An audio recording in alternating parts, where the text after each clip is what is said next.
अब जो हमारे जीवन में परिस्थितियां आती हैं, look at all that is coming to us in our life. लोगों का व्यवहार और सिचुएशंस कभी कभी ऐसे आते हैं कि हम कहते हैं मेरे साथ ऐसा क्यों हुआ. आता है ऐसा थॉट? आता है ऐसा थॉट? मेरे साथ ऐसा क्यों हुआ. छोटी छोटी चीजों के लिए हम उंगली यहां रख देते हैं, इसकी वजह से, इसकी वजह से, इसकी वजह से. बड़ी बात के लिए हम उंगली कहां रख देते हैं? बड़ी बात के लिए हम उंगली कहां रख देते हैं? क्योंकि ये भी एक हमने बचपन से सुना था कि जो कुछ मेरे साथ हो रहा है वो किसकी मर्जी से हो रहा है? अग्रीड? अग्रीड? जो कुछ हो रहा है ईश्वर की मर्जी से हो रहा है. अग्रीड? यस और नो? पत्ता पत्ता भी उसकी मर्जी से हिलता है. राइट? यस और नो? यस और no? Everything is happening according to God's will.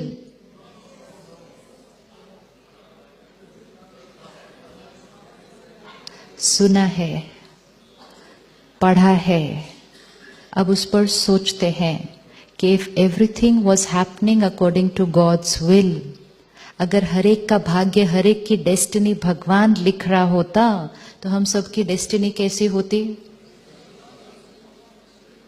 अगर भगवान सबकी डेस्टिनी लिखता ना तो आपकी ज्यादा अच्छी ना होती, क्योंकि कोई बीमार ना पड़ता.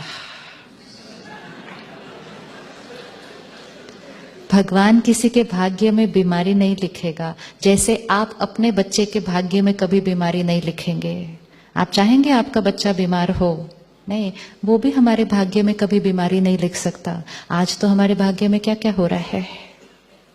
आज इस सृष्टि को देखो क्या क्या हो रहा है. This is happening by god's will. दो बिलीफ सिस्टम है जो बचपन से सुने, सब कुछ भगवान की मर्जी से हो रहा है, एंड दूसरा बिलीफ सिस्टम जैसा कर्म वैसा फल. कर्म हमारे सारे परफेक्ट नहीं, तो इसलिए फल भी कई बार थोड़ा सा परफेक्ट नहीं. तो दोनों में से कौन सा बिलीफ सिस्टम राइट लगता है? एंड इसका मतलब नेक्स्ट टाइम जब मन में ये क्वेश्चन आएगा मेरे साथ ऐसा क्यों, तो उंगली कहां जानी चाहिए? कर लो अभी करो. उंगली कहां जानी चाहिए? मेरे साथ ऐसा क्यों? क्योंकि मैंने कुछ ऐसा किया था. It's perfect, no problem. अब मुझे क्या करना है? उसको इस बार ठीक करना है.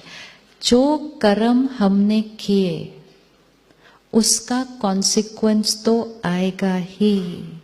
इट्स लाइक अगर मैंने अपनी हेल्थ का ध्यान नहीं रखा, इट्स अ कर्म.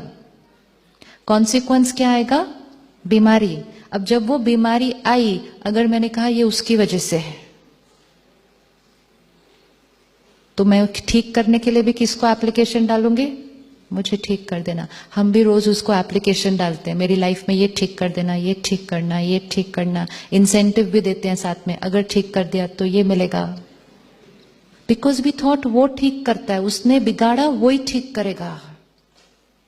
जैसा कर्म वैसा फल. मतलब मैंने जो कर्म किया उसका कॉन्सिक्वेंस मेरे सामने बीमारी आई. अब मुझे क्या करना है? अगला कर्म. अब मुझे अगला कर्म क्या करना है? इस बार ध्यान रखना है. अगर इस बार भी ध्यान नहीं रखा तो फिर से कॉन्सिक्वेंस आएगा, एंड फिर से कॉन्सिक्वेंस आएगा. एंड हर बार जब आएगा, if we kept blaming, then we did not take personal responsibility of our destiny. Every thought, word, action, please take this very carefully. Every thought, word, action, which means energy जो हम create करते हैं, जो हमसे बाहर radiate होती है, ये है हमारा कर्म. कर्म means energy from me going out. ये कर्म है. ये थॉट, वर्ड, एक्शन. सिर्फ एक्शन नहीं, थॉट्स. आज मैं किसी के साथ बहुत अच्छा व्यवहार कर सकती हूं, लेकिन उनके लिए अंदर अच्छा नहीं सोचती, तो वो कौन से कर्म में जाएगा? कर्म यहां है क्योंकि हम एक्शंस कम करते हैं, सोचते ज्यादा है.